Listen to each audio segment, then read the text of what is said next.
मेरा प्रणाम है। इस कालखंड के प्रथम शिव के शिष्य और हम सबों के परम आदरणीय वरण्य गुरु भ्राता साहब श्री के चरणों में मेरा प्रणाम है। शक्ति स्वरूपा माँ नीलमानंद जी के चरणों में मेरा प्रणाम है और दुर्गापुर के इस हॉल में उपस्थित आप सभी गुरु भाई गुरु बहन के चरणों में मेरा प्रणाम है।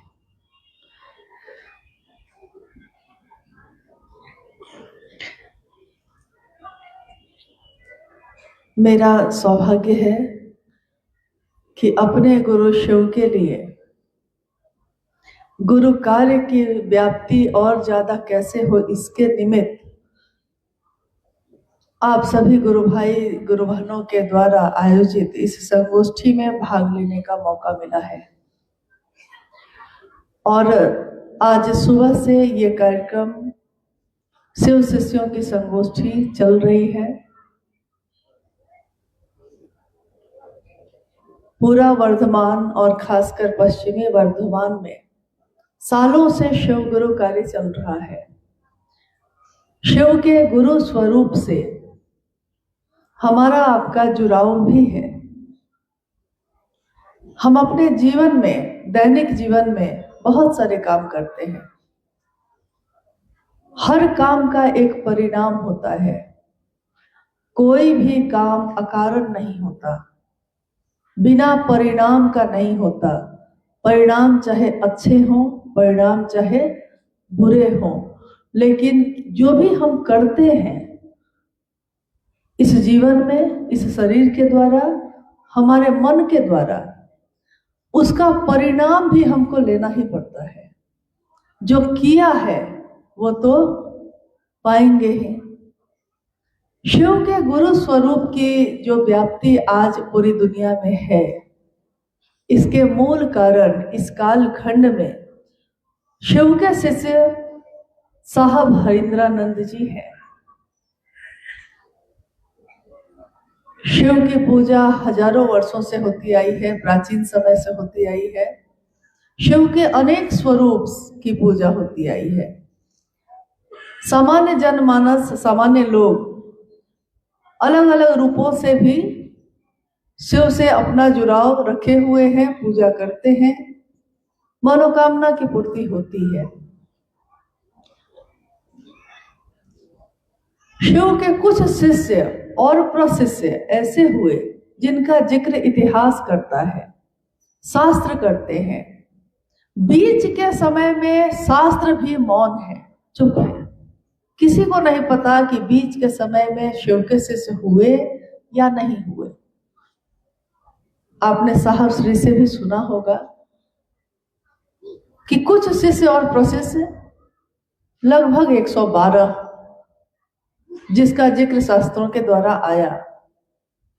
ये वो शिष्य उस काल में थे जब शिव को गुरु बनाकर उन्होंने शिव से ज्ञान प्राप्त किया, दुनिया में पूजित हुए।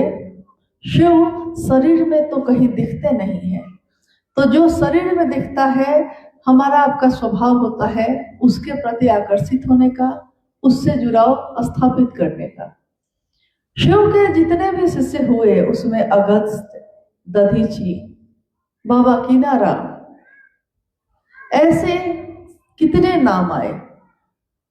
उस समय, उस कालखंड में जो लोग उनके आसपास उनसे जुड़े, यहां तक उन्होंने कहा कि ये जो शरीर में उतरे हैं ये द्वितीय महेश्वर हैं, चलते फिरते महादेव हैं। यानी उनकी छवि या उनके द्वारा आचरण जो प्रस्तुत हुआ दुनिया में, वो अनुकरणीय हुआ।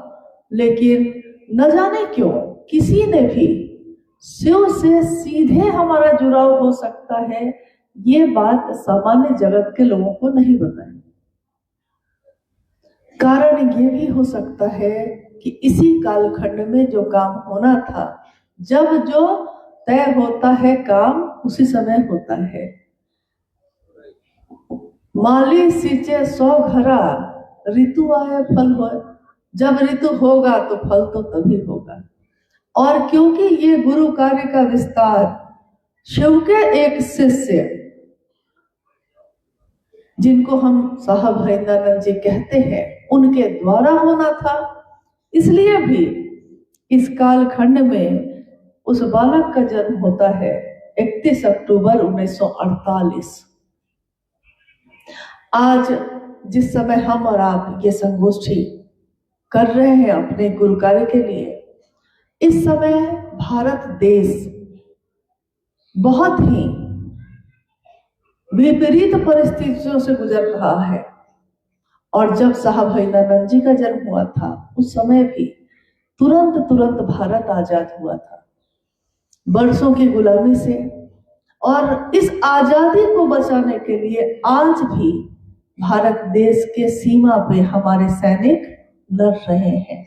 इसलिए हम लोग आज इस स्थिति में भी यहाँ इतने शांति से, इतने अच्छे माहौल में बैठ पा रहे हैं। लड़ते वो हैं, सुरक्षित हम होते हैं। ये जितनी भी बात साहब और दीदी की आपने अभी सुनी, शिव शिष्यता की व्याप्ति, पृष्ठभूमि, प्रयोजन, इसके बारे में अभी मंडल सर ने आपसे बात की। एक झलक है साहब के जीवन की उन घटनाओं की जिससे उनका जीवन, उनका मन प्राण गुजरा। मानसिक गुलामी से आजादी दिलाई उन्होंने, इसके लिए लड़े वो, और आजाद कौन हुआ? हम। आज भी लड़ रहे हैं वो, और बचा रहे हैं किसको? हम लोगों को। तो जिस तरह सीमा पे कोई सैनिक खड़ा होकर अपने देश के लोगों की रक्षा करता है तो देश सुरक्षित होता है, उसी तरह इस धरती पे साहब हरिंद्रानंद जी ने मानसिक गुलामी से आजादी दिलाई। ये कैसी आजादी थी? मन कैसे गुलाम था? क्या इस पे किसी व्यक्ति का नियंत्रण था? तो ऐसा नहीं था। आध्यात्म के संक्रांति काल से ये दुनिया गुजर रही थी। उस समय कहीं कोई रास्ता दिखाने वाला नहीं था। गुरुओं की तो बाढ़ उस दिन भी थी, आज भी है, लेकिन शिव की तरफ चलाने वाला कोई नहीं था। सब अपनी तरफ चलाते थे। सब ये कहते कि मैं ही ईश्वर का रूप हूं। कितने लोगों ने तो ईश्वर का नाम ही अपने नाम के आगे जोड़ लिया। यानी आपको ईश्वर तक पहुंचने नहीं देना है, ये तो सबने ठान रखी थी उस समय भी, और आज के समय में भी ऐसा ही चल रहा है। सही गुरुओं का अभाव था। सन 1980 का वो दशक, जब साहब ने 1974 में शिव को गुरु माना, और शिव को गुरु मानने के कुछ ही समय के बाद बिहार प्रशासनिक सेवा में पहली परीक्षा में उन्होंने पदाधिकारी के रूप में अपना योगदान बिहार सरकार में दिया। एक तरफ उनका मन शिव को गुरु माने हुए था, एक तरफ आपने अभी सुना। देखिए, मेरा निवेदन है कि इस बात को थोड़ा गौर से सुनिएगा, क्योंकि जब तक हम गौर से किसी चीज को सुनते नहीं, हमारे मन में वो प्रवेश नहीं करता, और जब मन में प्रवेश नहीं करता है तो हम उसका एहसास भी नहीं करते हैं। साहब ने शिव को गुरु माना, लेकिन इसके पीछे की कहानी बहुत लंबी है। 14 वर्षों तक अपने जीवन में कितने लोगों को गुरु मानकर वो ठगे गए, छले गए। हताशा और निराशा में उन्होंने अपनी पीड़ा को, आओ चले शिव की ओर में, आओ चले शिव की ओर का जो आलेख है, जब भी आप पढ़िएगा उसमें आप पढ़िएगा इस पंक्ति को कि साहब ने कहा, ये वो समय था जब शरीरी गुरुओं से मैं ठगा गया था। 14 वर्षों तक लगातार। यहाँ तो एक दिन कोई ठग देता है तो आप कितने साल तक बेचैन रहते हैं, पूरा रिएक्शन में रहते हैं। कोई कुछ बोल दिया कि बर्दाश्त नहीं होता, और यहाँ तो हर जगह उन्होंने अपनी निष्ठा दी, समर्पण दिया, सेवा दी, प्रेम दिया, विश्वास किया। विश्वास टूटता रहा। और उन्होंने एक पंक्ति लिखी है कि मेरे मन की दशा उस समय ऐसी थी कि जैसे कोई पहाड़ बर्फ का हो और उसमें से कोई व्यक्ति, किसी का शरीर फिसल जाए। पहाड़ से, बर्फ के पहाड़ से कोई व्यक्ति गिर के नीचे घाटियों के तरफ गिरता ही चला जाए, तो कैसे उसके शरीर को वो बर्फ के टुकड़े लहूलुहान करते हैं। साहब ने कहा कि मेरे मन की दशा उस समय ऐसी ही थी, और आंखों के सामने शमशान का भयानक अंधेरा था। शमशान का अंधेरा उन्होंने अपने जीवन में देखा था, लेकिन ये अंधेरा उस समय उनके मन प्राण में था। शमशान की भयावह अंधेरे रात उनकी आंखों के सामने थी, कहीं कुछ दिखाई नहीं दे रहा था। और उस समय कहते हैं कि जब चारों तरफ अंधेरा हो, रोशनी की एक किरण सारे अंधेरे को दूर कर देती है। रोशनी की एक किरण, एक विचार जो उस समय उनके उस मन में आया, जब आरा जिला के गांगी शमशान में आधी रात में वो बैठे हैं और अपने पिछले 14 वर्ष के जीवन को देख रहे हैं, और उनके मन ने ये सोचा कि कहीं कुछ हासिल नहीं हुआ। मन में एक विचार आया। मेरे पिता कहते हैं कि गुरुर ब्रह्मा गुरुर विष्णु गुरुर देवो महेश्वर गुरु साक्षात परब्रह्म तस्मै श्री गुरुवे नमः। अक्सर लोग इस श्लोक का कुछ और अर्थ समझते हैं। लोग कहते हैं कि गुरु जब ब्रह्मा भी हैं, गुरु जब विष्णु भी हैं, गुरु जब रुद्र भी हैं, तो सिर्फ शिव को गुरु क्यों माने। लेकिन साहब श्री ने कहा कि इस श्लोक का ये अर्थ नहीं होता। इस श्लोक का अर्थ ये होता है कि गुरु कोई हो, लेकिन उस गुरु में अगर वो सही गुरु है तो उस गुरु में ब्रह्मानी शक्ति होती है, वैष्णवी शक्ति होती है और रुद्रानी शक्ति होती है। यहाँ तक कि वो गुरु कोई हो, सही है, अगर मनसा सही है गुरु की, तो वो साक्षात ब्रह्म स्वरूप, साक्षात ईश्वर का स्वरूप होता है। सहस्रे ने कहा कि मेरे घर में मेरे पिताजी मेरी माँ को कहते थे हमेशा, मलकिनी भगवान शिव के कहल जाला। और ये पंक्ति उस समय उनके मन में प्रवेश करती है, जैसे सारे अंधेरे छट गए, जैसे सारे घाव पे मरहम लगा दिया किसी ने। इस तरह उनके मन ने शांति और सुकून का एहसास किया। लौटे पटना, वहां से उन्होंने माँ नीलम आनंद जी को चिट्ठी लिखी। नीलम, मैंने शिव को अपना गुरु बना लिया है, तुम भी शिव को अपना गुरु बना लो। उस समय माँ नीलम आनंद, उनके बारे में आपने अभी सुना, एक राज परिवार की बेटी मनातुगढ़ के उस 7 आंगन के घर में रह रही थी, क्योंकि साहब लॉ की पढ़ाई कर रहे थे। सन 1972 का में शादी हुई थी उनकी, और सन 1974 के नवंबर की ये घटना है। माँ नीलम आनंद ने इतने दिनों में समझ लिया था कि मेरे पति जो हैं वो जिस चीज की तलाश कर रहे हैं वो अभी तक मिली नहीं इनको, और उनको मिल जाए।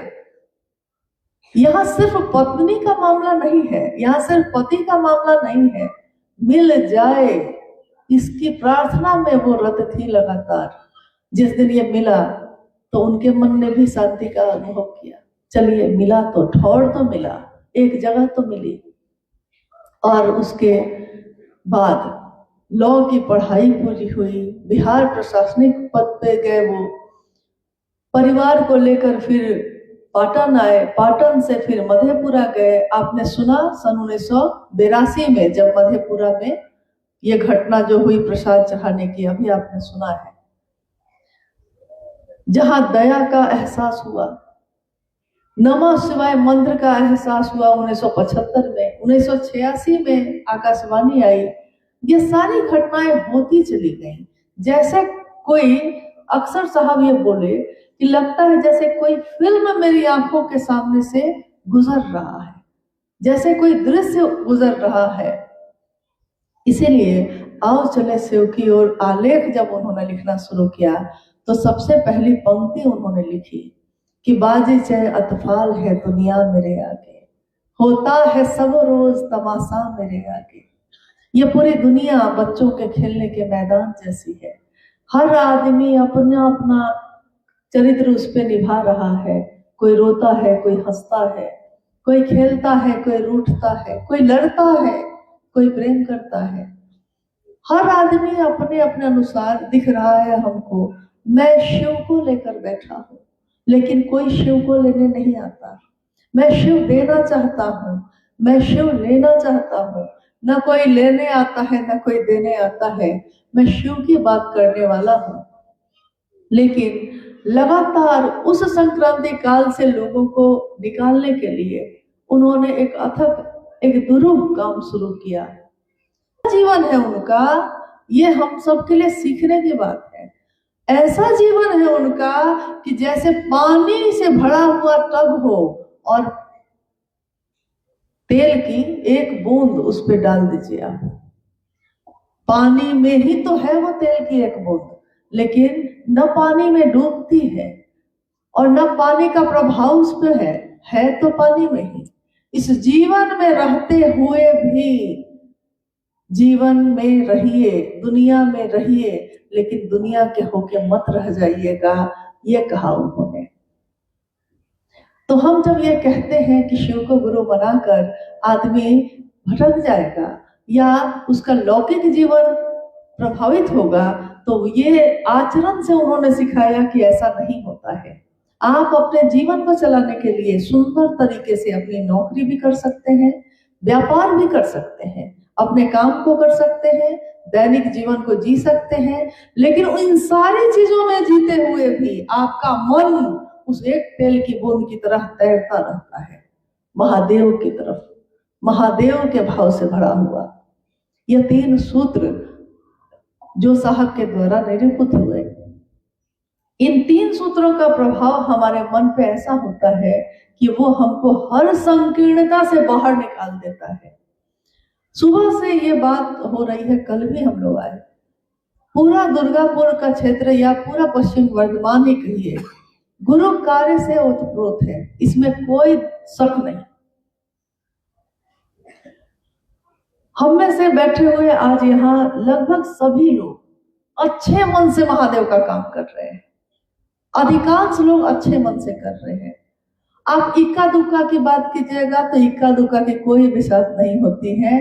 एक सैलाब के आगे एक तिनके की कोई विसात नहीं, लेकिन हम लोग उसको भारी बना देते हैं बात कर करके उसके बारे में, जबकि उससे तो सीधे गुजर जाना है। हमको बात क्यों करनी है उस विषय में? जो मेरा विषय ही नहीं है, हम उसकी बात क्यों करेंगे? स्व अनुशासन शिव शिष्यता में, चाहे साप्ताहिक चर्चा स्थल हो, चाहे एक दिवसीय शिव चर्चा स्थल हो, हमको दुनिया में हर बात के बारे में समझ है। कल शाम की चर्चा में हम लोग बात कर रहे थे इस विषय में कि जब हम अपने बच्चे के स्कूल जाते हैं, स्कूल में कोई कहता नहीं है कि आप शांत रहिए, लेकिन आप हल्ला करते हैं? नहीं करते हैं, क्योंकि प्रिंसिपल से मिलने गए। पूरे स्कूल में कुछ से कुछ हो रहा हो, आप किसी चीज से प्रभावित नहीं होते। आप खुद ही सीधे तरीके से बैठते हैं, खुद ही शांत रहते हैं, खुद ही अनुशासन में रहते हैं। आपको हमको ये समझ है कि स्कूल का परिसर है तो उसके अंदर का अनुशासन क्या होना चाहिए। जब हम किसी हॉस्पिटल में जाते हैं, हॉस्पिटल में दिखाने गए हैं, डॉक्टर 2 घंटा 3 घंटा बाद आएगा, लेकिन हमको आपको ये समझ है कि हॉस्पिटल में लिखा हुआ है कि मोबाइल साइलेंट पे रखिए, तो आप मोबाइल साइलेंट पे रख लेते हैं। और आप अगर नहीं रखते हैं तो कोई आके कहता है कि सर आप अपने मोबाइल को साइलेंट कीजिए, मरीज है। हम तुरंत करते हैं, अरे भूल हो गई, सॉरी, माफ कीजिएगा, जबकि उससे कोई वास्ता नहीं है। स्व अनुशासन आ जाता है। शिव चर्चा स्थल शिव की चर्चा की जगह, उस जगह पे हमको क्यों नहीं ये समझ है कि हमको वहां कैसे रहना चाहिए, वहां हमको कैसी बात करनी चाहिए, वहां मेरा बर्ताव, मेरा आचरण क्या होना चाहिए।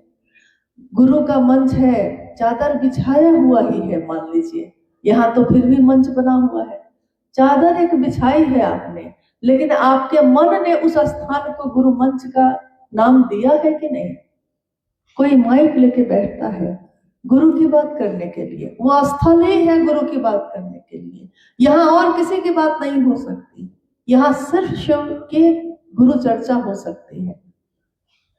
लेकिन हम ये अधिकार दे देते हैं बहुत लोगों को कि वो कुछ भी आके बोल सकता है।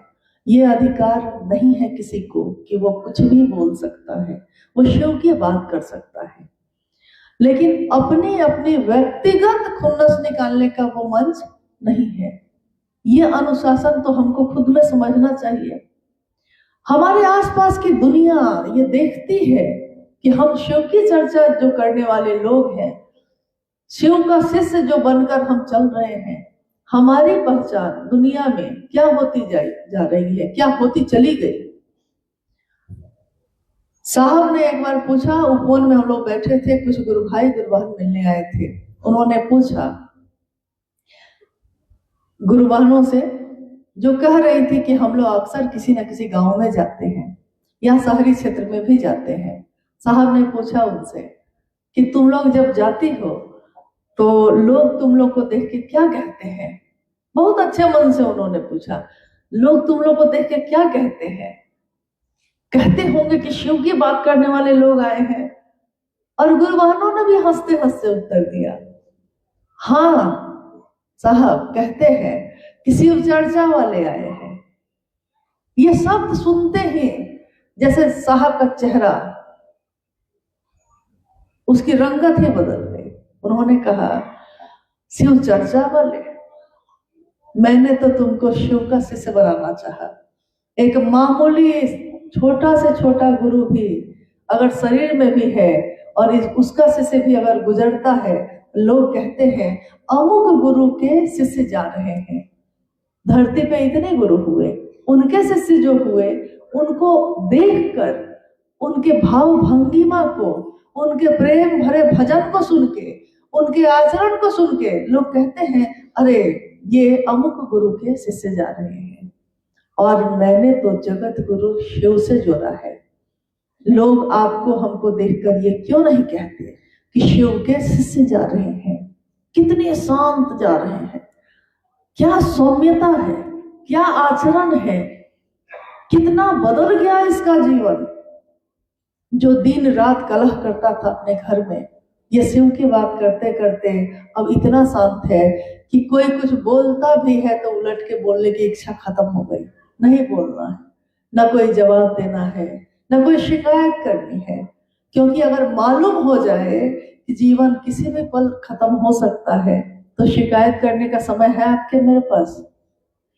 एक साधु राजा जनक के पास गए। जनक, जिनको कहा जाता था कि जीवन मुक्त है, वो जीवन में रहते हुए जीवन मुक्त, तो उस साधु ने पूछा कि मैं इतने दिनों की तपस्या करके आया, लेकिन मेरे समझ में नहीं आया कि जीवन मुक्त कैसे हुआ जाता है। आप तो राजा हैं, राजा जीवन मुक्त कैसे हो सकता है? साधु हो सकता है, राजा कैसे होगा? राजा ने कहा कि आज रात्रि विश्राम कर लीजिए, सुबह भेंट होगी, आज मैं बहुत व्यस्त हूं, लेकिन विश्राम कर लीजिए, फिर कल हम लोग बैठ के वार्तालाप करेंगे। वो चले गए। जिस कमरे में रहने की व्यवस्था, रात्रि विश्राम की व्यवस्था थी, उनके बिस्तर के ठीक ऊपर एक पतले धागे के साथ तलवार बंधी थी। तलवार लटक रही है ऊपर, पतला धागा है, देखते ही लग रहा था कि कभी भी टूट सकता है, और उसके ठीक नीचे सोना है उनको। तो उन्होंने कहा कि मैं सोऊंगा कैसे, लेकिन बिस्तर वही है, राजा ने वही व्यवस्था की है, तो अब राजा के अनुशासन में रहना होगा। लेट तो गए, न सो तो पाए ही नहीं, न सो पा रहे थे, न बाहर निकल पा रहे थे। सुबह जब राजा से भेंट हुई तो उसने पूछा कि रात्रि कैसी बीती। महाराज महाराज जी ने कहा, रात भर तो जगे हुए, कैसी व्यवस्था की आपने, ऐसा क्यों किया मेरे साथ? तो उन्होंने कहा कि आप ही ने तो कहा कि जीवन में रहते हुए जीवन मुक्त कैसे हुआ जाता है, आप जानना चाहते हैं कि जब मालूम हो कि तलवार कभी भी गर्दन पे गिर सकती है तो आप चैन से बेखबर सो पाइएगा। जिसके घर में आग लगी हो वो घर के अंदर नहीं रह सकता। तो जीवन में हम हैं, लेकिन ये जीवन कब खत्म होगा ये कोई नहीं जानता। हमारे अपने हमारी आंखों के सामने चले जाते हैं।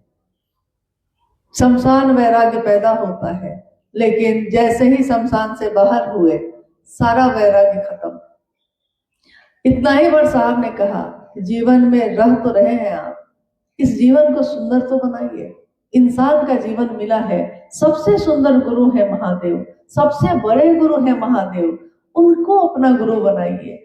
हम कहते हैं दुकान में जाके कि लाइफ बॉय जैसा साबुन चाहिए, साहब कह रहे हैं कि लाइफ बॉय जैसा साबुन चाहिए, और दुकानदार कह रहा है कि भैया जब लाइफ बॉय है ही तो उसके जैसा क्यों चाहिए। गुरु शंकर रूपिणाम, गुरु कैसा होना चाहिए, शंकर के रूप जैसा होना चाहिए। साहब कह रहे हैं कि जब गुरु के रूप में शंकर खुद उपलब्ध है तो दूसरे की तलाश क्यों कर रहे हैं। जब एक है तो एक जगह हम लोग केंद्रित क्यों नहीं हो रहे हैं। मेरा इतना ही अनुरोध है कि जिस चीज को उन्होंने अपने जीवन की आहुति देकर पाई है और लोगों में बांट दी, हम आप उस योग्य हैं कि नहीं ये भी नहीं देखा, हम संभाल पाएंगे कि नहीं ये भी नहीं देखा। गुरु संभालना सिखा देंगे। गुरु की दया हमारे मन को संतुलन में ले आएगी। पहला सूत्र, दूसरा सूत्र, तीसरा सूत्र। दूसरा सूत्र तो करने में हम लोग को बहुत अच्छा लगता है, लेकिन पहला और तीसरा सूत्र, इस दूसरे सूत्र के कारण जो बीमारियां पैदा होती हैं उसको संतुलन देने का काम करती हैं। अगर हम महादेव से दया मांग रहे हैं निरंतर, अगर हम प्रणाम कर रहे हैं उनको लगातार, जब समय मिलता है करते हैं, तब आप लाखों की भीड़ में भी चर्चा करिएगा, अकेले में भी किसी से चर्चा कीजिएगा। कोई आपके लिए सोने का सिंहासन भी लगा देगा, कोई प्लास्टिक की कुर्सी भी देगा, आपके मन को इसका कोई प्रभाव नहीं पड़ेगा। आपका मन इन चीजों को नहीं पकड़ेगा। सारी बीमारियों का इलाज इसी में है, पहला और तीसरा सूत्र।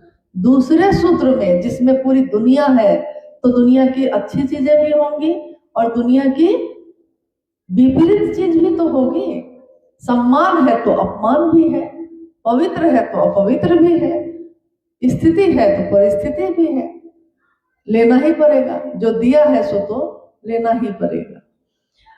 आज की इस संगोष्ठी का उद्देश्य भी जो गुरु भाई गुरु बहनों ने यहाँ बताया, मात्र इतना है कि काम तो सब कर रहे हैं, बहुत अच्छा कर रहे हैं, लेकिन एक मनसा से नहीं कर रहे हैं, व्यवस्थित रूप से नहीं कर रहे हैं। कर सब रहे हैं, इसमें कमी कहीं नहीं है। अनुरोध इतना ही है कि हमेशा जब आपके मन में काम की धुन रहेगी, जब हमारा मन काम में उलझा होता है, तो हमारे मन में दूसरी चीज प्रवेश करती है? नहीं करती है। घर में कोई काम लगा हो तो आपको दूसरी चीज याद आती है।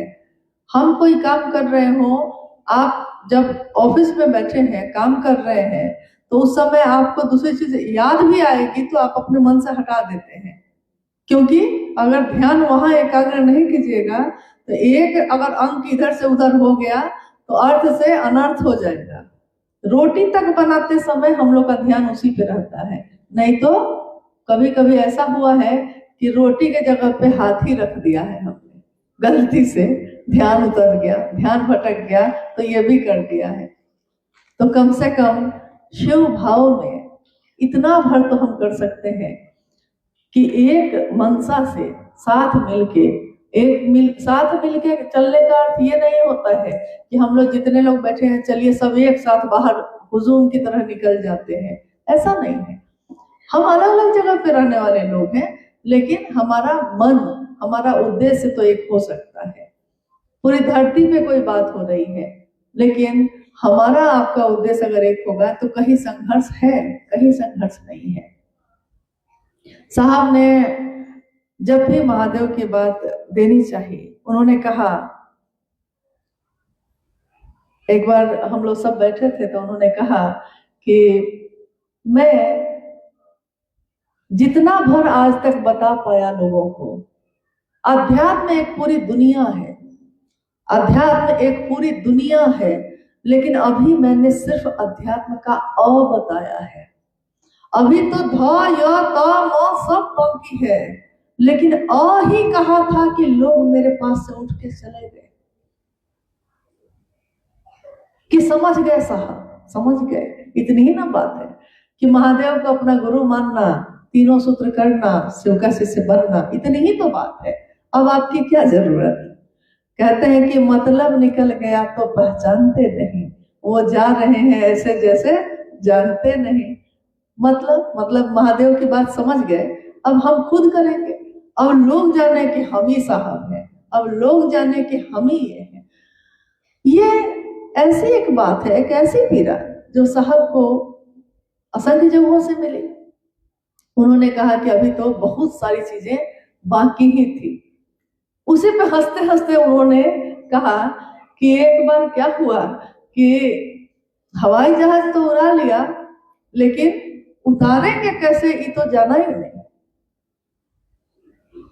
हवाई जहाज उड़ाना तो शुरू में सीख लिया किसी ने, है तो कहानी एक आध जगह कहीं भी है शायद मैंने, लेकिन ये बात बहुत कुछ समझाती है हमको, आपको, क्योंकि ज्ञान ही लेना है ना, समझ ही लेनी है तो पूरी की पूरी लीजिए।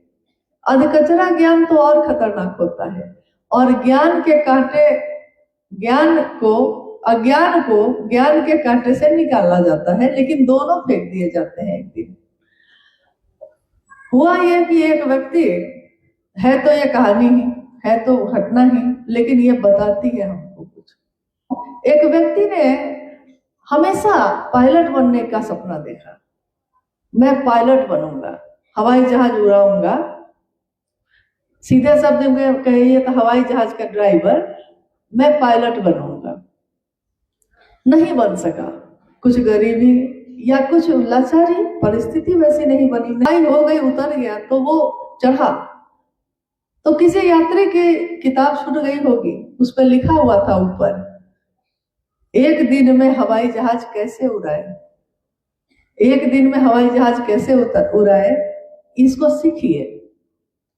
इतना पढ़ते उसको लगा कि यही तो हम ढूंढ रहे थे, अब तो मिल गया। हवाई जहाज के अंदर भी है, कोई है भी नहीं, सब तो नीचे उतर गया, उड़ा ही लेते हैं आज। तो उसने जल्दी जल्दी में, बेकरारी में किताब को पलटना शुरू किया, पहला पन्ना।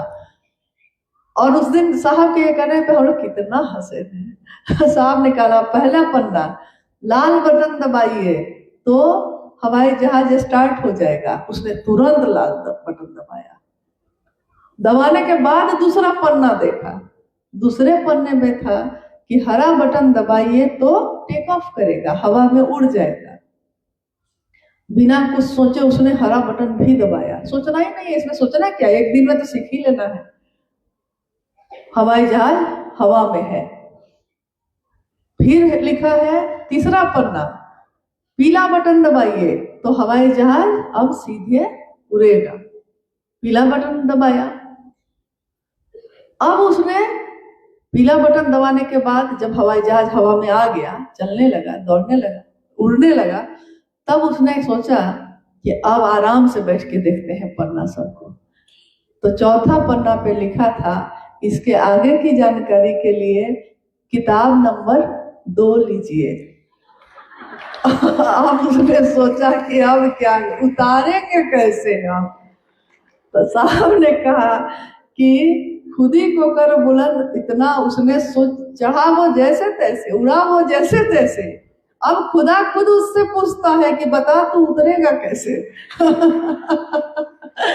देखिए, शिव शिष्यता एक भाव है जो शिव की तरफ उन्मुख करता है हमको, आपको। साहब ने इतना ही तो कहा है कहा सुना, निकल गए दुनिया में। शिव की चर्चा करेंगे, धूम मच गई। शिव की चर्चा ऐसा वैसा वैसा, जो सीखा है वही दूसरे को बता दिए। सम्मान मिलने लगा। कभी ना कभी तो फंसिएगा, कभी ना कभी तो हम लोग फंसते ही हैं, क्योंकि सारा चीज तो हम लोग जानते नहीं है। सब अखंड तो सिर्फ शिव है, बाकी तो सब खंड खंड में है। ज्ञान की सारी धारा उन्हीं से निकली है। शिव ज्ञान देते हैं तो शास्त्र आरेखित होते हैं। तो जब हंसते हैं तब लगता है कि अरे महादेव से देह तो मांगे नहीं, महादेव को प्रणाम करना तो भूल ही गए। तो साहब ने कितनी बार कहा कि मैं कहाँ करता हूँ प्रणाम, माला है मेरे कमरे में, लेकिन माला पे जप कहाँ करता हूँ। तो उस व्यक्ति को जप करने की क्या जरूरत जिसकी हर सांस में शिव हो। उस व्यक्ति को महादेव से अब दया मांगने की अलग से, अब तो अनायास हो रहा है ना, उनका मन अनायास में है, तो उनको इसकी क्या जरूरत कि वो महादेव से अब अलग से दया मांगे बैठ के। क्योंकि शिव शिष्यता में जिसके प्राण बसते हैं, उनसे ज्यादा कौन चाहता है कि हम आप शिव के शिष्य बने। ये रास्ता भी दिखाया उन्होंने, चलना भी सिखाया, मंजिल भी बताई। अब आप ये बताइए कि मंजिल किसको किसको याद है। आज की इस यात्रा की मंजिल आपको पता थी कि नहीं? आज की इस यात्रा की, शरीर की यात्रा की, कहाँ मंजिल क्या थी आज की? क्या थी? दुर्गापुर। दुर्गापुर भी नहीं, अब और आगे आइए। हाँ, ये हॉल। अच्छा, बैनर पे पढ़ के सुन पढ़ बताया जा रहा है। हाँ, आज की इस यात्रा की मंजिल हमको भी पता है, आपको भी पता है। हम लोग कहाँ कहाँ से आए? हम तो रांची से आए, आप कोई दुर्गापुर के अलग अलग, कोई अंडाल से आया होगा, कोई दुर्गापुर से आया है, कोई कलकत्ता से भी बनी। तो हम पहुंच गए कि नहीं? शिव शिष्यता की मंजिल क्या है? परिणाम है ना इसका। शिव को गुरु माना है ना हमने, किस लिए माना? कोई किसी का विवाह करता है, विवाह का परिणाम क्या है कि अब विवाह हो गया है तो आप पति हैं, आप पत्नी हैं, इससे पहले तो नहीं थे। तो अब पति पत्नी तो हो गए, लेकिन अब परवाह शुरू होती है। रिश्ता बनाने के लिए किसी चीज की जरूरत नहीं है, अब परवाह शुरू होती है। मंजिल है भगवान शिव स्वयं, रास्ता है शिव शिष्यता का राजमार्ग, और तीनों सूत्र पाथे हैं। यानी रास्ते में, जैसे अभी बहुत लोग को देखिए सबके हाथ में पानी का बोतल है, प्यास लग रही है तो पी रहे हैं ना। पाथे का अर्थ होता है रास्ते में भूख प्यास लगे तो जो खाने पीने की चीज हम रखते हैं वो चीज। शिव शिष्यता के रास्ते में जब भी आपको मन को एकाग्र करने की जरूरत पड़ती है तो तीनों सूत्र काम आते हैं। लेकिन मंजिल पता है कि नहीं? मंजिल है भगवान शिव स्वयं। न आपकी मंजिल हम है, न मेरी मंजिल आप है। रास्ता एक ही है, अलग अलग रास्तों से आके हम उस मूल रास्ते पे मिल रहे हैं। लेकिन मंजिल अगर याद रहेगी, मंजिल अगर पता है, संकल्प अगर पता है, तब रास्ते में कोई संघर्ष नहीं, किसी से कोई शिकायत नहीं, समय ही नहीं है। सावन में कभी शिवशिष्य होके तो फिर नहीं गए, शिवशिष्य होने के बाद तो नहीं गए। बचपन में 3 बार गए थे कांवड़ लेकर। आप में से भी कोई कभी गया है क्या? देवघर में हम लोग सावन में कांवड़ में जल लेकर जाते थे। मेरे पिताजी हर साल जाते थे, हम 3 साल जा पाए। आप में से कभी कोई देखा होगा या कभी गया होगा? गए हैं कोई आप में से? कोई जब गए थे तो रास्ते में कौन कौन आदमी मिला था, याद है क्या? उस समय भी, अगले दिन भी आपको याद था कौन कौन मिला? हाथ में क्या था? शिव के नाम का संकल्प कहा जाता है उस जल को। संकल्प लिया है आपने, चले थे तो रास्ते में, उस रास्ते में कंकर पत्थर थे कि नहीं? एक जगह तो सुइया पहाड़ भी मिला था। उस समय तो सुइया पहाड़ में सही में सुई जैसे चट्टान थे। अब सुनते हैं कि अच्छा हो गया है। सुइया पहाड़ ने पैर को छालों से भर दिया था, अंगूठे का नाखून भी उखड़ गया था। ऐसा बहुत लोगों के साथ होता है। जब भी आपने देखा होगा कि कोई अगर उसके लिए कि आप जहां से संकल्प लेते हैं और जहां पे जल चढ़ाना है उसके लिए एक रास्ता बना होता है। क्या रास्ता बना होता है कि नहीं? कच्चा पक्का रास्ता तो बना होता है। जिसको भी उस मंजिल तक पहुंचना है उसको उसी रास्ते पे चलना होगा कि नहीं? चलना तो होगा उसी रास्ते पे। शिव शिव नाम का संकल्प है, जल है, इसका जल का मंत्र है बंग। हालांकि उसका अपभ्रंश हो गया है तो बोल बम लोग कहते हैं, ऐसे उसका बोल वंग है। वंग मतलब जल का मंत्र, बीज मंत्र। लेकिन बम बम बोला है आपने, बोल बम, वंग नहीं बोला है। सबने बोल बम बोला है, लेकिन भाव आपके सही है। शब्द इधर उधर हो गए, भाव लेकिन संकल्पित है। और शिव पे जाना है, मंजिल पता है, उस मंदिर में शिवलिंग पे जल चढ़ाना है। रास्ते में कितने लोग मिले, देख रहे हैं हम, दृष्टा बन के। दृष्टा मतलब साक्षी भाव से देख रहे, अच्छा ये भी जा रहा है, ये भी जा रहा है। हर व्यक्ति एक दूसरे का मनोबल बढ़ा रहा है। जान पहचान भी नहीं है, पहचान भी नहीं है, फिर भी कहता है चलो बम, चलो इंजन बम, माता बम, बेटी बम, चलो बम। मनोबल बढ़ा रहा है एक दूसरे का। कोई किसी को मारते देखा क्या? किसी पे चिल्लाते देखा है कभी? छोटी सी यात्रा है, 3-4 दिन की यात्रा होती है मुश्किल से। अगर लोग रास्ते में रुकते हुए जाते हैं तब, रुकते भी हैं तो ध्यान पूरा उसी पे लगा हुआ है। ध्यान शरीर से रुक गया है, खाना बनाया है, खाया है, लेकिन उसके ध्यान में मंजिल ही घूम रही है, दूसरी चीज नहीं घूम रही है। वहां पहुंच के जब जल चढ़ा लिया है, अब सब कुछ दिख रहा है। अब सब कुछ दिख रहा है, क्या खाएंगे, कहाँ रहेंगे, थोड़ा इन्हें घूम लेते हैं, थोड़ा उन्हें घूम लेते हैं, अब सब दिख रहा है। लेकिन जब तक मंजिल के जुस्तजू में ये कारवां चल रहा था, मंजिल के सिवा कुछ भी नहीं याद आया था, कुछ नहीं। न किसी से संघर्ष, न किसी से शिकायत। और ये जो है शिव को गुरु बनाकर शिष्य बनने का संकल्प, शिव गुरु है, शिव मंजिल है, ये याद रहे तो ना तो कहीं संघर्ष है और ना तो कहीं कोई शिकायत है, ना रुकने का समय है। अगर कोई घायल हुआ था, रास्ते में बहुत लोग घायल हुए थे, जगह जगह चिकित्सा केंद्र बने हुए थे उपचार करने के लिए, प्राथमिक उपचार करने के लिए। कुछ लोग दवा लेके आए थे तो दवा लगा ले रहे थे, फिर से पट्टी बांध के चल रहे थे।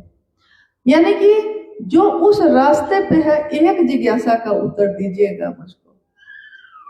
अगर आप में से कोई रुका होगा किसी राहगीर के लिए, मदद के लिए, रुक गया है, घायल हो गया है, थक गया है, कंधा दिया है आपने चलने के लिए, लेकिन उस रास्ते पे जो लोग होंगे उसी के लिए ना आप रुके होंगे, उसी की मदद की होगी ना आपने। या लोग जो करते हैं, अगर किसी और रास्ते से कोई जा रहा होगा तो आप में, हम में से कौन ऐसा है जो लौटेगा उसके लिए, जो दूसरा रास्ता पे जा रहा है। अब मूल रास्ते पे वो नहीं जा रहा है, मूल रास्ते पे चल रहे हैं लोग, तो अपने ही भाई हैं, अपनी ही बहन है। घायल होंगे तो रुकेंगे, उनका उपचार करेंगे, उनके घायल मन को समझाएंगे। शरीर थक गया है, मन थक गया है तो कंधा देंगे। शर्त एक होनी चाहिए कि रास्ता तो एक होना चाहिए, शर्त इतनी ही है, रास्ता एक होना चाहिए। और ये पूछा नहीं जा रहा है, ये तो स्व अनुशासन शिव शिष्यों का होना चाहिए।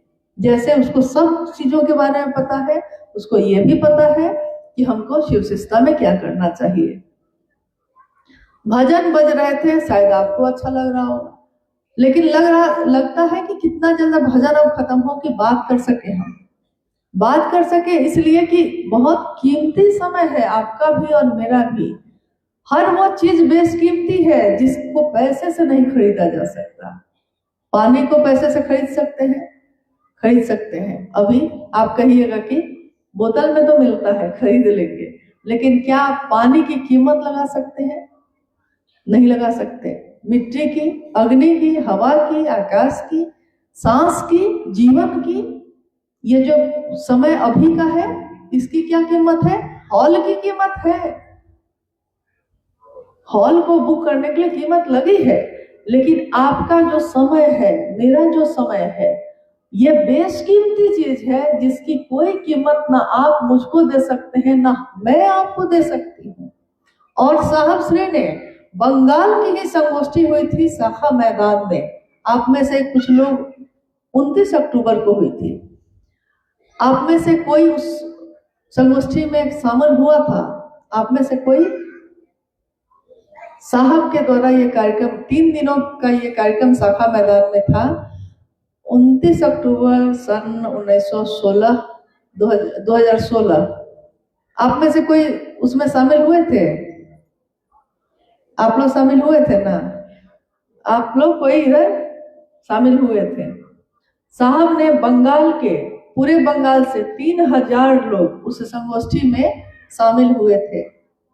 साहब श्री ने कहा, मंडल सर भी यहाँ बैठे हैं, साहब ने इनसे कहा कि मंडल सर, एक दिन पहले रात में हम लोग भी बैठे हैं, उन्होंने इनसे कहा कि मैं ये सोच रहा हूं कि लोगों को बुला तो लिया है, उनको दूंगा क्या? साहब सोच रहे हैं कि मैं क्या दूंगा। और कल होके चर्चा में भी उन्होंने ये बात कही, उसका वीडियो आज भी हो सकता है आप लोग सुनते होंगे, उसको फिर से सुनिएगा ध्यान से। साहब श्री हरिनानंद जी अपने गुरु भाई गुरु बहनों को भी कह रहे हैं, और हम सबों को भी कह रहे हैं, ये बात सबको लिए है ये बात। उन्होंने कहा कि अगर शिव के शिष्यों को आप कुछ दे नहीं सकते, कुछ तो दे सकते हैं, आप 2 कदम तो महादेव की तरफ बढ़ा सकते हैं। अगर आप शिव के शिष्यों को कुछ दे नहीं सकते, तो शिव के शिष्यों को बुलाने का अधिकार आपको किसने दिया? ये शिव के शिष्य हैं, खिलौना नहीं है कि जब चाहिए खेलते रहिए। मन नहीं लग रहा है तो कार्यक्रम कर लेते हैं, मन नहीं लग रहा है तो चलिए आज यही 1 दिवसीय कर लेते हैं, बहुत दिन हो गया, अच्छा नहीं लग रहा है। शिव के शिष्य हैं ये। जो शिव की बात करता है वो चलते फिरते मंदिर होते हैं, चाहे उसकी जो योग्यता हो, गुरु उसका शिव है, हम आप कौन है? लेकिन हम अगर शिव के शिष्यों को बुलाते हैं, जितना भर भी हम लोगों ने अपने साहब से सुना है, समझा है, उतना भर अगर उसको दे सकते हैं तब तो बुलाइए, और अगर नहीं दे सकते हैं तो बिल्कुल मत बुलाइएगा। ये साहब श्री के उस दिन के वचन है। उन्होंने कहा यह एक आध्यात्मिक अपराध है, और इस अपराध की क्षमा गुरु भी नहीं करते हैं। क्षमा जिसे कर सके न तुम भी, हो जाए कोई ऐसी भूल। महादेव भी जिसको क्षमा न कर सके, ऐसा काम शिव शिष्यों को नहीं करना चाहिए। अगर हम में से किसी को नाच गाना पसंद है तो उसको शिव शिष्यता से अलग हटके इस काम को करना चाहिए, शिव शिष्य बन के इस काम को नहीं करना चाहिए। आप कर सकते हैं, आपको बहुत पसंद है आप करिए, लेकिन तब शिव शिष्य बन के मत कीजिए इस काम को। आप कहिए कि मेरा व्यापार है, आप कहिए कि मेरा कैरियर है। ये गीत तो गाते ही हैं लोग, नृत्य तो करते ही हैं लोग, उससे जो पैसे मिलते हैं उससे जीवन चलाते ही हैं लोग। जगत को बेचकर जगत को खरीदने का रिवाज पुराना है, लेकिन शिव को बेचकर जगत को खरीदना, इसके लिए तो साहब ने कहा कि एकदम निषेध है, आप नहीं कर सकते। उन्होंने कहा कि आध्यात्मिक ऊर्जा का संचरण होता है, आध्यात्मिक ऊर्जा मिलती ही मिलती है। जो शिव की बात करेगा लोग उसकी तरफ आकर्षित होते ही होते हैं। आपको सम्मान देंगे, आपको प्यार देंगे, आपको भोजन देंगे, कपड़े तक दे देंगे, आपके गाड़ी में तेल तक भरवाएंगे। अरे ये मांगते क्यों है, तो मिल ही जाएगा। जो मिलने की चीज है वो मांगते क्यों है? लेकिन अपने व्यक्तिगत लालसाओं की पूर्ति के लिए आध्यात्मिक ऊर्जा का जो संचरण है वो जगत की लालसा के लिए करना, बिल्कुल निषेध है। ये उस पुस्तक में भी लिखी हुई है साहब के द्वारा, शायद आपने पढ़ा नहीं होगा। अब जितने ही गुरु भाई गुरु बहनियां उपस्थित हैं, क्योंकि आप काफी समय से बैठे हैं, प्यास लगी होगी, भूख लगी होगी, थक गए होंगे, लेकिन जब मीलों चलना हो तो थक के फिर से चलना ही पड़ता है। तो मैं आपसे ही पूछती हूँ, क्योंकि इतने गुरु भाई गुरु बहन काफी हैं, बहुत हैं सही करने के लिए माहौल, क्या आप में से कोई ये सोचता है कि शिव शिष्यों का ऐसा करना सही है? क्या आप ये कहते हैं कि हाँ, अगर शिव के गुरु मंच का प्रयोग नृत्य और इस तरह के चीजों के लिए करना, उपयोग इन चीजों के लिए करना, या अपने व्यक्तिगत आरोप प्रत्यारोप किसी पर निकालना है, इसके लिए करना उचित है? आपको ऐसा लगता है? तो वैसे जगह पे आप क्या करिएगा? समझाने की कोशिश तो करिएगा, छोड़िएगा नहीं, समझाने की कोशिश करिएगा। लेकिन अगर वो ना समझे तो उसको गुरु की दया के आश्रय पे छोड़कर आगे का रास्ता लीजिएगा। हम उस व्यक्ति को नहीं बदल सकते, लेकिन हम उस जगह से महादेव को प्रणाम करके उठ के जा सकते हैं कि हम अपने महादेव को इस तरह से उनकी गरिमा पे कलंक लगते देख सकते हैं। कोई मेरे पिता पे बोले तो हम बर्दाश्त नहीं कर पाते, कोई मेरी माँ को बोले, यहाँ तक कि कोई मेरे बच्चों की तरफ टेढ़ी नजर से देख ले तो हम बर्दाश्त नहीं कर पाते। और कोई कहता है कि शिव चर्चा करने वाले ऐसा करते हैं, ऐसा करते हैं। शिव की चर्चा करने वाले ना वो मेरा नाम लेता है, ना आपका नाम लेता है, वो शिव का नाम लेता है। और जब आरोप गुरु पे लगेगा तो हमको आपको कैसे बर्दाश्त होगा? तो ये तो हम कर सकते हैं, चीजें इसी से ठीक हो जाएंगी। जहां भी ऐसा होता हो उस जगह पे न जाए। अगर हो रहा है, प्रणाम करके अपने महादेव को उठिए और चले आइए, कुछ बोलने की जरूरत नहीं, कोई शिकायत नहीं। ठीक है, आपका यही रूप है तो यही मुबारक आपको, लेकिन हमारा आपका तो नहीं है। ऐसा क्या मिल जाएगा जो महादेव से नहीं मिलेगा? तो महादेव की गरिमा के लिए, अपने गुरु के लिए हम लोग ये कर सकते हैं क्या? कर सकते हैं कि नहीं? कर सकते हैं। यही सहयोग आपका सबसे बड़ा होगा, शांत रूप से। लेकिन कोई क्रोध करने की जरूरत नहीं है, क्योंकि जो वो समझा है वो समझ ही नहीं पा रहा है कि वो क्या कर रहा है, तो उसकी इतनी ही समझ है। अफसोस करने की चीज है, क्रोध करने की नहीं। अब हम लोग आते हैं कुछ जिज्ञासाओं पे जो कि दिख रही है। थकान ज्यादा हो गई है क्या? नहीं, थोड़ी देर का समय चलेगा ना। बताया लगाव होगा तो संवेदनशीलता तो बन ही जाती है। लगाव होगा तब ना। लोग कहते हैं आपको ये करना चाहिए, ये करना चाहिए। जब किसी से प्रेम हो जाता है तो कहाँ कहना पड़ता है कि क्या करना चाहिए, क्या नहीं करना चाहिए। वो तो खुद ही करना चाहता है। और अगर वो सामने वाला ना कुछ चाहे तो हम बार बार उससे पूछते हैं, कुछ भी कहो ना, हम कुछ भी करना चाहते हैं तुम्हारे लिए। यानी संवेदनशीलता तो खुद ही पैदा हो जाती है। तो शिव शिष्यों के अंदर या गुरु भाई गुरु बहन के अंदर अपने गुरु के लिए संवेदनशीलता पैदा हो जाए, इसके लिए क्या करना चाहिए? इसके लिए अलग से कुछ करने की जरूरत नहीं है, बस शिव को अपना मानने की जरूरत है। या तो प्रेम हो जाता है या तो प्रेम पैदा किया जाता है। हमारे भारत में तो प्राचीन समय से ये परंपरा चली आई है, या तो प्रेम करके विवाह होता है या विवाह करा के प्रेम करा दिया जाता है। लोग इतना ना बोलेंगे, इतना ना बोलेंगे कि प्रेम हो ही जाएगा। ना होगा तो नाटक ही करते हैं।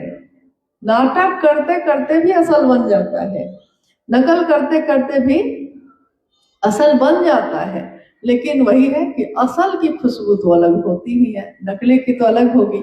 हम लोग यहाँ बैठे हैं, अभी सामने जो फूल रखा हुआ था तो हमको लगा ऑर्चिड का असली फूल है, ऐसे छुए तो देखे कि रफ है एकदम, तो सर बोले कि नकली है। जैसे ही नकली शब्द आता है तो सारा खुमार उतर जाता है। असली में कोमलता होगी, असली में सुगंध होगी। नहीं, भले उसका जीवन छोटा है, नकली का जीवन बहुत लंबा है। असली का जीवन बहुत कम है, लेकिन जीवन है उसमें, सुगंध है उसमें। तो संवेदनशीलता तो खुद ही पैदा हो जाएगी अगर महादेव अपने लगेंगे तब। अगला जिज्ञासा है, यह कपिल जी का जिज्ञासा है, गुरु कार्य कैसे करे कि महादेव के साथ साहब यदि प्रसन्न हो जाए। महादेव के साथ साहब यदि प्रसन्न हो जाए, महादेव प्रसन्न तो वो प्रसन्न, क्योंकि नाम कोई महादेव का लेता है और प्रसन्न कौन होता है? साहब। आप में से कभी आप कोई गुरु भाई गुरु बहन या तो उनकी लिखी किताब में पढ़े होंगे शक्ति रहस्य के बारे में, या कभी किसी कार्यशाला में आप शामिल हुए होंगे तो इस विषय पे आपने सुना होगा। शक्ति का रहस्य क्या है? शक्ति यानी शिव की शक्ति। जैसे ये दुर्गापुर शिव की शक्ति के नाम पे है, दुर्गा, दुर्गा मतलब शिव की शक्ति। शिव अपनी शक्तियों से जाने जाते हैं, शिव का प्रकटीकरण है उनकी शक्तियां। तो दुर्गापुर यानी कि शिव की शक्ति का एक नाम। एक बार एक जिक्र आया था कि साहब ने अपने गुरु से पूछा, महादेव से पूछा कि शक्ति का रहस्य क्या है? जवाब आया नमः शिवाय। तो उन्होंने कहा कि ये बात मेरी समझ में नहीं आई। देखिए आध्यात्म का ये कैसा विज्ञान है, ये बात उनके समझ में नहीं आई कि ये कैसे हो सकता है। भगवती की उपासना में भगवती का ना मंत्र होगा, गणेश की पूजा होगी तो गणेश का मंत्र होगा। तो भगवती के का रहस्य शिव को प्रणाम करना कैसे हो सकता है? फिर बात आई गई हो गई, कुछ वर्ष बीत गए, फिर से साहब के मन में ये जिज्ञासा पैदा हुई कि शक्ति का रहस्य आखिर है क्या? मेरी समझ में आया नहीं। एक आवाज आई, आवाज ने कहा कि जब तुम्हारे कार्यालय से कोई आता है, साहब उस समय डिप्टी कलेक्टर थे, आवाज आई कि जब आपके तुम्हारे कार्यालय से कोई आता है फाइल लेकर, तुम उसके साथ कैसा व्यवहार करते हो? तो साहब ने उत्तर दिया कि कार्यालय से आया है, फाइल लेकर आया है तो खरे खरे बात करता है, साइन कर देता हूँ और कहता हूँ कि कार्यालय जाओ। तो क्यों उसको अपने सोफा पे नहीं बैठाते? तो नहीं। खाना तुम्हारी पत्नी खाना बना के नहीं देती? तो नहीं। कार्यालय का है, आया गया। कोई शिव का नाम लेकर तुम्हारे दरवाजे आता है तो तुम उसके साथ कैसा व्यवहार करते हो? कोई अगर ये कह के आता है कि मैं गुरु भाई हूँ, मैं शिव शिष्य हूँ, तुम उसके साथ क्या व्यवहार करते हो? क्या उसको अपने घर के सोफे पे बैठाते हो? साहब ने कहा कि हाँ बैठाता हूँ। क्या तुम्हारी पत्नी भोजन बना के खिलाती है उसको? तो हाँ मेरे घर में जो है मैं खिलाता हूँ। यहाँ तक कि उसकी जूठी थालियां भी धोती है। तो हाँ मेरी पत्नी उसकी जूठी थालियां धोती है। आवाज ने कहा ऐसा क्यों करते हो? कार्यालय से आया आदमी को खरे खरे वापस कर देते हो। शिव के नाम से आया हुआ कोई व्यक्ति है तुम्हारे घर में तो उसको अपने घर के सोफा बिस्तर किचन तक में जाने की इजाजत दे देते हो। ऐसा क्यों करते हो? साहब ने कहा क्योंकि शिव मुझको अच्छे लगते हैं। आवाज ने कहा जब तुमको शिव अच्छे लगते हैं तो शिव का नाम लेकर जो आता है उसके आगे बिछ जाते हो। सोचो भगवती को वो शिव कैसे लगते होंगे? साहब ने कहा तुलना ही नहीं है, तुलना नहीं है कि भगवती को वो शिव कितने प्रिय होंगे जो उन्हीं की शक्ति है। तो जब शिव को प्रणाम करोगे नमः शिवाय से तो भगवती प्रसन्न होंगी, तुम्हारी मदद करेंगी कि वो कहेंगे कि मेरा वाला मंत्र पहले बोलो। तुलना नहीं हो सकती। शक्ति का रहस्य नमः शिवाय है उस समय। और जिज्ञासा अभी क्या आई है? जिज्ञासा अब सुनिए, इस घटना को सुनने के बाद जिज्ञासा सुनिए। जिज्ञासा है गुरु कार्य कैसे करें कि महादेव के साथ साहब दीदी प्रसन्न हो जाए। अब बोलिए साहब दीदी को प्रसन्न करने का उपाय क्या है? नाम लीजिएगा शिव को, प्रसन्न होंगे वो। काम करेंगे गुरु का, महादेव का, छाया देती है माँ नीलम आनंद। यहाँ तक कि तुम्हारे लौकिक कांटों को मैं चुन लूंगी, ये कहती है माँ नीलम आनंद। झुकती है, जूठी थालियां तक धो देती है। साहब अपने पास जमा मात्र 3,000 रुपए को भी न्यौछावर कर देते हैं, घर में कुछ नहीं बचता तब भी कर देते हैं। न दिन को दिन देखा, न रात को रात देखा। कोई अगर महादेव का नाम लेकर आ गया है तो अपना सर्वस्व न्यौछावर किया है। तो साहब और दीदी को प्रसन्न करना चाहते हैं, उनके मन के नजदीक होना चाहते हैं। सबसे बड़ी बात यह होती है, मन के नजदीक हो जाना, मन से उनका दर्शन करना।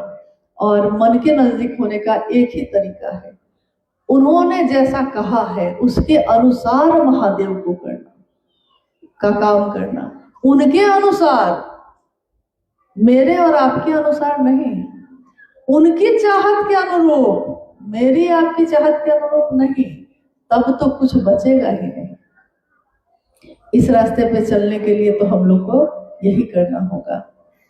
अक्सर साहब ने ये कहा कि मैं एक ऐसे पुराने कुएं की तरह हूं जिसमें जो आता है, जहां से आता है, अपना अक्स, अपनी धारणा और अपने मनोभावों की वापसी पसंद करता है। कुआं देखा है आपने कभी?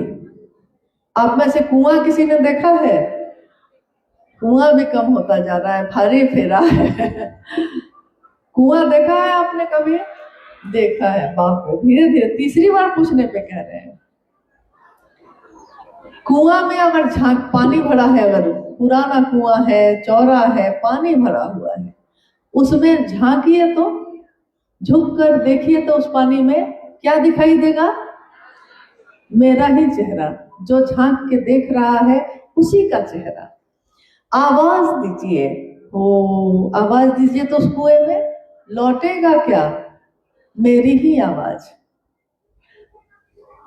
यहाँ साहब क्या कह रहे हैं? मैं उस पुराने कुएं की तरह हूं जिसमें जो आता है अपना अक्स यानी अपना चेहरा देखना चाहता है, अपना मनोभाव की पुनरावृत्ति पसंद करता है। मतलब जो वो सोच के आया है वो काम हो जाना चाहिए तो वो खुश, अगर उसके मन के अनुसार नहीं हुआ तो वो नाखुश। अगर वो साहब के पास आया है, उन्होंने उसकी बात मान ली तो साहब बहुत अच्छे, अगर साहब ने उनकी बात नहीं मानी तो साहब के पास आना बेकार हो गया। नहीं, अपना अक्स उसी की पूर्णावृत्ति पसंद करते हैं। लेकिन साहब कहते हैं कि जो भी ऐसा सोचते हैं उनको याद रखना चाहिए कि लौटती उनकी परछाई ही है, उन्हीं की परछाई लौटती है।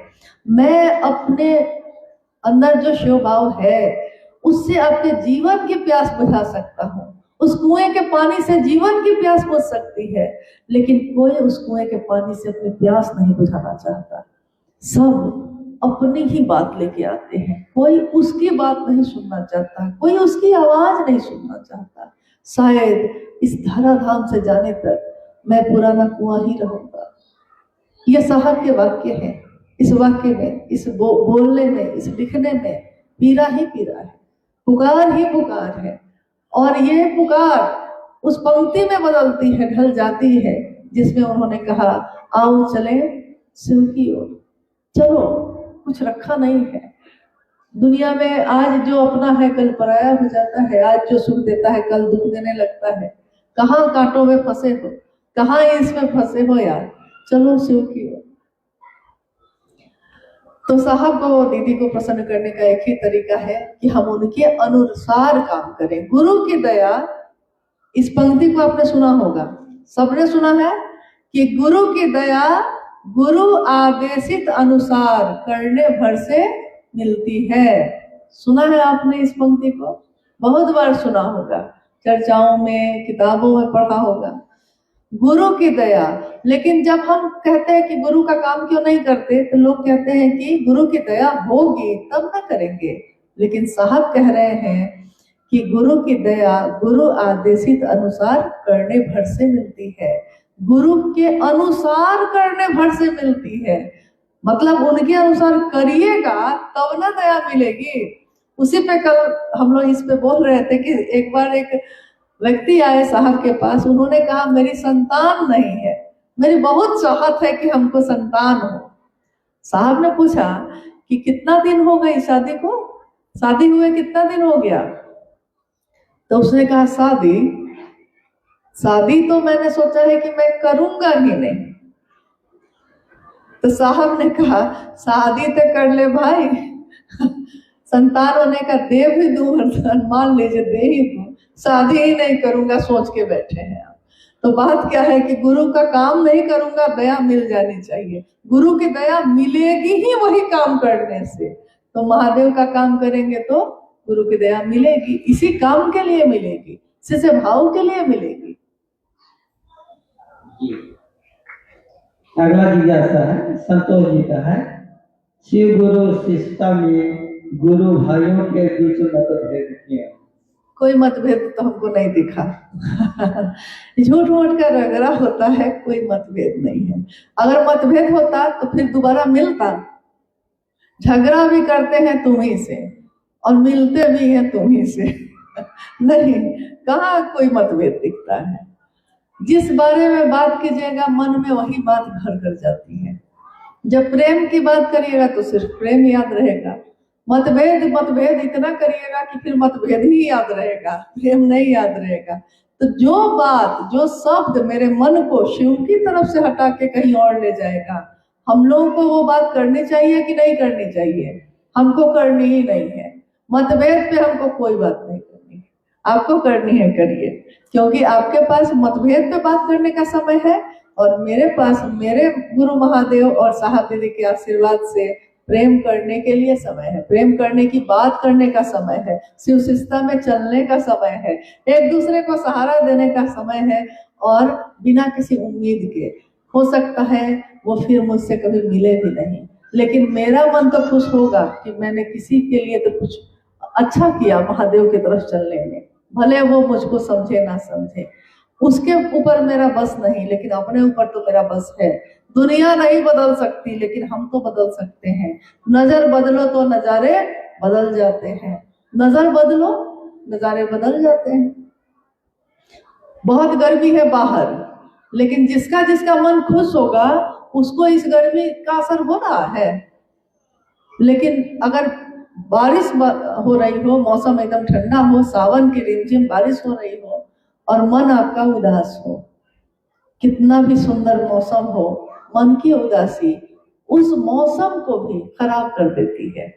और मन खुश हो, मन में शिव है, मन आनंदित है, तो हर चीज में, यहाँ तक कि धूप में भी छांव का आनंद होता है, पतझड़ में भी बहार का आनंद होता है, तपती धूप रेगिस्तान में भी बारिश की बूंदों का एहसास होता है।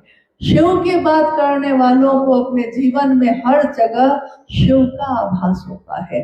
शिव ही शिव है, जिधर देखूं तुम्हें मुझे तुम मिल गए, हमदम नजारा हो तो ऐसा हो, जहां देखूं वही तुम हो, सहारा हो तो ऐसा हो, महादेव जैसा सहारा हो, साहब दीदी जैसा सहारा हो, और किसकी जरूरत? जहां रहिए खुश रहिए, आनंद रहिए, दूसरों को भी वही दीजिए जो आपके मन में होगा, दूसरों को वही ना दीजिएगा।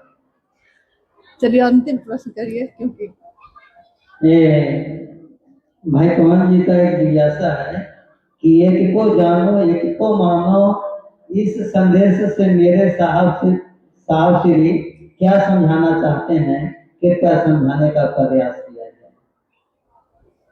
किनकी जिज्ञासा है? पवन जी का। एक को जानो एक को मानो। जब एक को जानिएगा तो एक को ही मानिएगा। जिसको जानते हैं हम उसी को ना मानते हैं, जिसको मानते हैं उसको जान लेते हैं। तो यहाँ किसको जानना है हमको, किसको मानना है? साहब की इच्छा भी यही है कि हम शिव को जाने, सबकी इच्छा यही है, सबकी मनसा यही है। हम लोग अपने जीवन में यही काम करते हैं। सोच लीजिए कि जिस जीवन में, इतने बेशकीमती जीवन में महादेव की बात कर रहे हैं, और अगर महादेव की बात करके भी हमारा मन खुश नहीं है तो बेकार है इस काम को करना। तब तो अपने घर में हम लोग सही थे, अपने घर में अच्छे थे। सबकी शिकायत करते थे, सबको फोन पे यहाँ की चुगली वहां करते थे, एक दूसरे की शिकायत, एक दूसरे से झगड़ा। क्या मजा था उसमें, कहाँ महादेव के पास आ गए। काठमांडू में साहब से किसी ने कहा कि साहब महादेव को गुरु बना के हम फंस गए। साहब ने कहा कि अरे तुम क्या फंसे हो जो हम फंस गए हैं।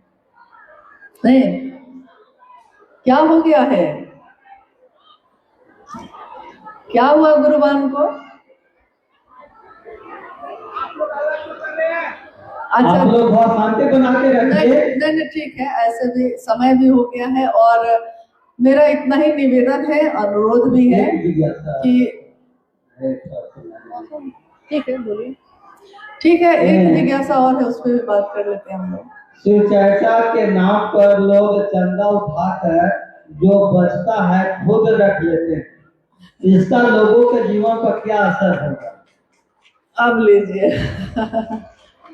अच्छा, इस जिज्ञासा पे ताली बज रही है। चर्चा के नाम पे, शिव चर्चा के नाम पे कोई चंदा करता है और जो बचता है वो खुद रख लेता है, इस पे क्या किया जाए? आप एक बात का उत्तर दीजिएगा, क्योंकि आपने नाम नहीं बताया है कि कौन ऐसा करता है। तो जो ऐसा करता है आप तो जानते होंगे उसको। क्या वो व्यक्ति अमीर हो गया? क्या उसके जीवन में खुशी ही खुशी छा गई है? चेहरा मुरझाया लगता होगा हमेशा। कुछ हासिल नहीं हुआ होगा। जब एक बार बिहार में एक कार्यक्रम में ऐसा मामला हुआ, साहब ही गए थे उसमें। आने के बाद क्या हुआ कि कुछ दिन तक पुराने गुरु भाई लोग जो प्रतिदिन आते थे, सबके बीच में ये चर्चा का विषय हो गया कि अमुक जगह जो आपका आयोजन हुआ उसमें लाखों रुपए बचे और किसी चीज का आय व्यय का हिसाब नहीं दिया लोगों ने, महादेव के नाम पे पैसा लिया था, महादेव के काम में खर्चा होता। महादेव का काम मतलब क्या समझे, क्या चीज में? जैसा आपने सुना ना अभी संस्था या न्यास साहब ने बनाया, क्या करती है ये संस्था न्यास? इसका मूल उद्देश्य क्या है? शिव के गुरु स्वरूप की स्थापना जन जन में करना। आप भी ऐसा ही करते होंगे, शिष्यानुभूति लोगों के बीच उसी पैसे से हम लोग बांट लेते हैं, आप लोग भी बांटते होंगे।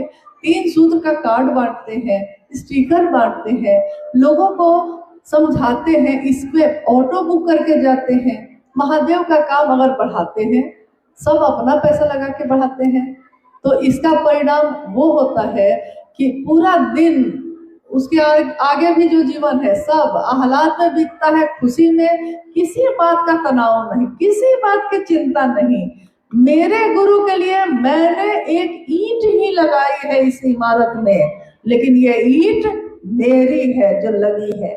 ये बात, ये एहसास मेरे मन को खुश रखता है, लेकिन मैंने इसमें से एक ईंट चुरा ली है, ये इमारत जो बुलंद हो रही है। तो ये एहसास मेरे मन को हमेशा, एक अपराधी को भी पता होता है कि वो अपराध कर रहा है, ऐसा नहीं है कि उसको नहीं पता होता। अगर कोई अपराध करता है, कोई हत्या भी करता है, तो उसको पता होता है, उसका मन उसको बताता है कि ये अपराध है, फिर भी वो अपने मन की आवाज को दबा देता है, उसका परिणाम उसको भोगना ही पड़ता है। हमारे ही स्वकर्म, हमारे ही संचित क्रियमान हमको कर्म फल भोगने की व्यवस्था में डाल देते हैं। और आज तक, उस दिन जब ये बात बार बार आने लगी तो कुछ दिन तक, 4-5 दिन तक ये बात चली। साहब ने कहा कि मैं महादेव के तरफ से जब देखता हूँ, क्योंकि मैं शिव का शिष्य हूँ, तो मैं महादेव के तरफ से दुनिया को देखता हूँ। मैं दुनिया की तरफ से महादेव को नहीं देखता हूँ, मैं महादेव की तरफ से देखता हूँ, क्योंकि मैं अकेले महादेव की तरफ जा रहा था। महादेव ने मुझको दुनिया की तरफ भेजा कि जो तुम करते हो दूसरों को करने के लिए कहो। तो मैं जब महादेव की तरफ से दुनिया को देखता हूँ, इस पैसे का कोई मोल मेरे लिए नहीं है। कोई शिव का शिष्य बन जाता है, ये मेरे लिए बेमोल है, मतलब बहुत कीमती चीज है। लेकिन आप पैसे को देखते हैं तो आपको लगता है कि क्या कर दिया, क्या कर दिया, क्या उसको सब कुछ अच्छा मिल जाएगा? आप इसकी चिंता क्यों करते हैं?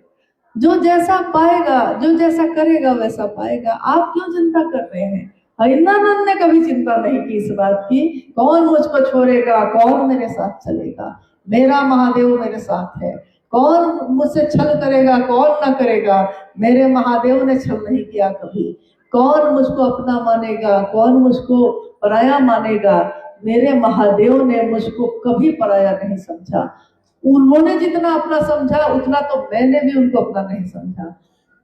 इसलिए मैं महादेव की तरफ से देखता हूँ तो पैसे का मोल आपके नजर में है, अभी आप भारत में हैं तो नोट जो है, जो उस दिन साहब ने कहा, आपके नजर में ये नोट जो है बहुत कीमती है, भारत में चल सकता है, जाइए तो चीन में जाइए, जापान में जाइए, बगल में नेपाल में चले जाइए। नेपाल तो वहां से नजदीक ही था, पटना की घटना है ये, पटना में हम लोग थे उस समय। साहब ने कहा नेपाल चले जाइए ना, भारत का नोट नेपाल में नहीं चलेगा, तो क्या इस धरती का नोट महादेव के पास चलेगा? नहीं चलेगा। तो आप कहिएगा कि ऐसा कर लेते हैं, उनके साथ क्या करना चाहिए? जो महादेव करेंगे उससे ज्यादा आप कर लेंगे क्या? महादेव तो चेहरे की खुशी छीन लेते हैं। आध्यात्मिक अपराध महादेव के नाम पे ना करेंगे, हम लोग तो अनुरोध कर सकते हैं। फिर भी अगर आप संकल्पित हैं कि हम करेंगे ही करेंगे, तो महादेव आपके गुरु हैं।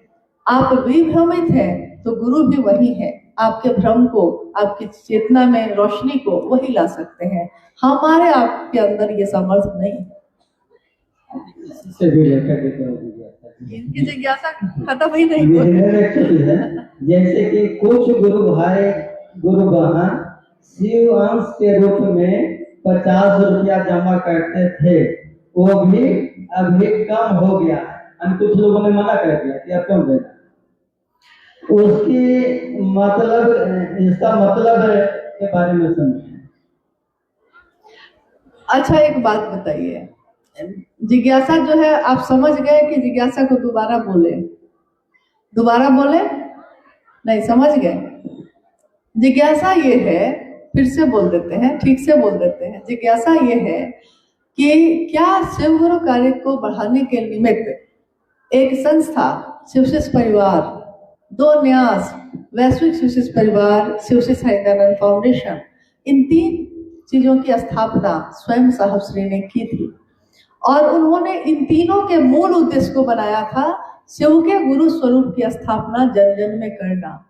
और जब किसी देश में रजिस्टर्ड होता है कागज पे, तो सरकार उसके सदस्यों को भी खोजती है। इसलिए बहुत सारे लोग, हम में से बहुत गुरु भाई गुरु बहन उस समय किसी न किसी संस्था या न्यास में सदस्य भी बने। सदस्य बने मतलब कुछ ऐसा नहीं था, उसमें 50 रुपये महीने में वो सदस्यता के रूप में देते हैं और उसकी रसीद प्राप्त होती है। लेकिन उनका ये पैसा शिव के गुरु कार्य में खर्च किया जाता है। जैसा मैंने अभी थोड़ी देर पहले भी बताया कि गुरु कार्य में खर्च करना मतलब क्या? गुरु कार्य में मतलब कि ये सारी चीजें आती हैं, शिष्यानुभूति जो दी जाती है फ्री में, लेकिन छपने में तो पैसे लगते हैं। साहब ने उसके पीछे मूल्य लिखवाया था, आपका शिव शिष्य होना। तो यानी कि जीवन में कभी भी कोई शिव शिष्य या मुख्यालय शिष्यानुभूति का पैसा नहीं ले सकता, लेकिन वो छपती तो है हमारे आपके सहयोग से। जब 1990 में पहली बार साहब ने इसको छपवाया था और संस्था की स्थापना तो 2007 और 8 में हुई है, तो 1990 से लेकर 2007 तक शिष्यानुभूति छपी थी कि नहीं? छपी थी। संस्था तो नहीं बनी थी उस समय, न्यास भी नहीं बना था, छपी भी। बिहार में उस समय तेजी से गया होगा, बिहार के गुरु भाई लोग हैं यहाँ उपस्थित, उनको मालूम होगा।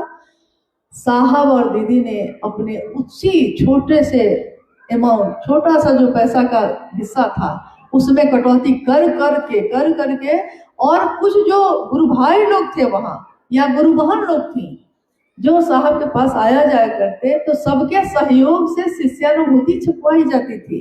काम उस समय भी यही होता था। संस्था नहीं बनी थी, न्यास नहीं बना था, क्योंकि संख्या इतनी ज्यादा नहीं थी। संख्या बढ़ी तो इसकी जरूरत थी, जरूरत के कारण बनी, तो इसमें कुछ सदस्य बनते हैं। लेकिन जब साहब शिवलीन हुए, चूंकि ये प्रश्न अब आ ही गया है, तो इसका उत्तर जो होना चाहिए वो दें या आपके मन के अनुकूल दें? क्या दें? जो होना चाहिए वो दें। हाँ, साहब के शिवलिंग होते ही, यानी उस शरीर का अंत होते ही, चेतना का तो हुआ नहीं, शिव का हुआ नहीं, शिव के अंश का कैसे होगा? लेकिन उस शरीर का जन्म हुआ है तो खत्म ही होगा ही, नश्वर है, खत्म होगा ही। साहब के शरीर के सामने हम लोग जब बैठे थे उस समय कुछ ही लोगों ने, लेकिन उसी समय बाहर में ऐसी बातें शुरू हो गई थी कि अब साहब नहीं तो अब क्या करना है यहाँ, चलो अपना अपना जिला संभालते हैं। आपने पहले मैंने आपसे पूछ लिया है कि जो सही है वो कहे कि जो आपके मन को अच्छा मीठा मीठा लगता है वो कहे। आपने कहा कि जो सही है वो कहे।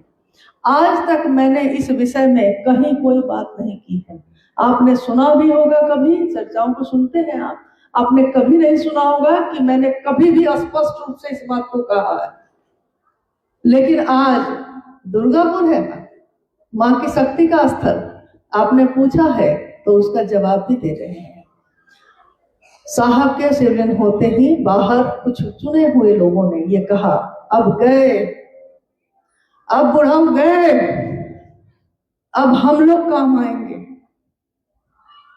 मुखिया नहीं तो मुख्यालय कैसा?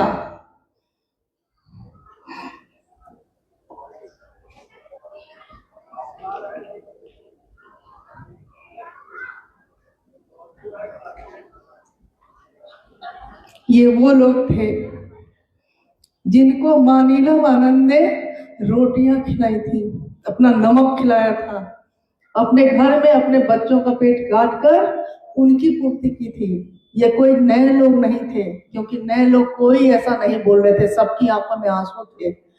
नए लोग जो थे पुराने लोग थे, नए पुराने सारे लोग तो आंचल से उस रास्ते को साफ कर रहे थे जिस रास्ते से साहब को जाना था। उनके आंचल, उनके कपड़े उस रास्ते की धूल को पोंछ रहे थे जिधर से साहब को जाना था। लेकिन उस अवस्था में, उस जगह पे जिन लोगों ने ऐसी बात कही, उस समय तो हम लोग को होश नहीं था। धीरे धीरे जैसे जैसे बात आने लगी, उस बीच में ये सारी बात भी आई। किसी ने कुछ ही दिन के भीतर अलग अलग जगहों पे पूरे भारत के कोने कोने में कोशिश शुरू की कि कोई कार्यक्रम करने लगा। कोई अब साहब ने मुझको ही अपनी ताकत दे दी है, साहब को और किसी पे विश्वास नहीं था, उन्होंने मुझको ही चुन लिया है, ऐसी बातें कहने लगे। कुछ लोगों ने अलग ट्रस्ट बनाया, अलग संस्था बनाई, कोई दिक्कत नहीं है, लेकिन हम लोगों को ये पता होना चाहिए, क्योंकि हमको अलग खुनवा करना है, हमको अलग खड़ा करना है। एक व्यक्ति ने बहुत साल पहले साहब के साथ चले थे, वो बिहार के थे। बहुत साल पहले एक मामला आया था, उनका उनके भाई से झगड़ा हुआ था किसी बात को लेकर। वो साहब के पास आए थे और उन्होंने कहा, मेरे भाई को शिव शिष्टता से निकाल दीजिए। साहब ने कहा, मैं ये नहीं कर सकता, मैं शिव शिष्य बना सकता हूँ लेकिन शिव शिष्टता से मैं निकाल नहीं सकता। कहते हैं कि मामूली बातों पे वर्षों के याराने जाते हैं। और उस व्यक्ति ने गुस्से में खड़े होके कहा था साहब को, मैं आपके खिलाफ दौरा करूंगा। और साहब ने शांत मन से पान खाते हुए, क्योंकि उस जगह पे मैं नहीं थी, मुझको ये पूरी घटना माँ नीलम आनंद जी ने सुनाई थी। उनकी आंखों में उस समय भी आंसू थे, ये सुनाते समय भी आंसू थे। उन्होंने कहा कि मैं आपके खिलाफ दौरा करूंगा बिहार का। और साहब ने पान खाते हुए शांत स्वर में कहा था, चल सकिएगा तब ना। उन्होंने कहा कि आपके खिलाफ लिखूंगा।